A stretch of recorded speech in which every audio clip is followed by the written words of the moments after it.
nan zate nan dam mo tulai kan leilong tlun pumpia kan ni Christian Paul pathian kan biak khom nak hun pi kan biak in Paul kharin a omni COVID-19 ronga hitin khom thailon kan thewi kan nak klare zet zawi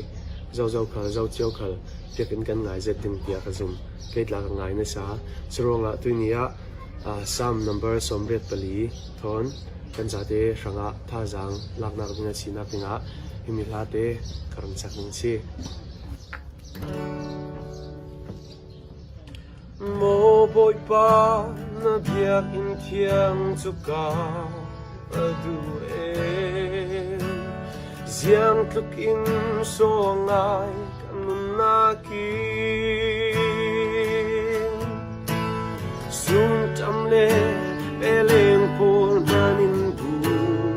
an saki an fano te an re na biak ten kiang azum na biak in sung le thang thật ra sắc theo tu chu mi lung oi mi nung khon am am si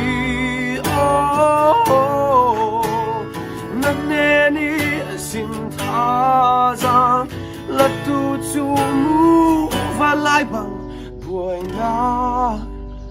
ra sang va na an le Zion tanah alami tinung retu chu aksar mi bagah orkum zot mana iunak certinung luan na hansang te chutin an fe cha na kisin za sin sinada na biak in sum hun le thang than ta sak theo tu chu milum oi minum khanwam an si nak ne ni sin tha jam la tu chu mu va lai bang buai na ra sang vana ande mo boy pa na biak in thiang sumi ni khat chu ni thon khad mun dang na kin tha son mi suale mi thalo bol buan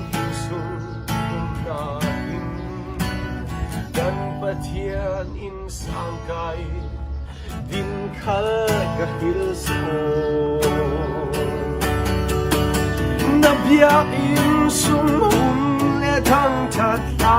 sak theo tu chu milum oi minum khanwam an si nak ne ni sin tha jang la tu chu mu va lai bang buai na ra sang vana ne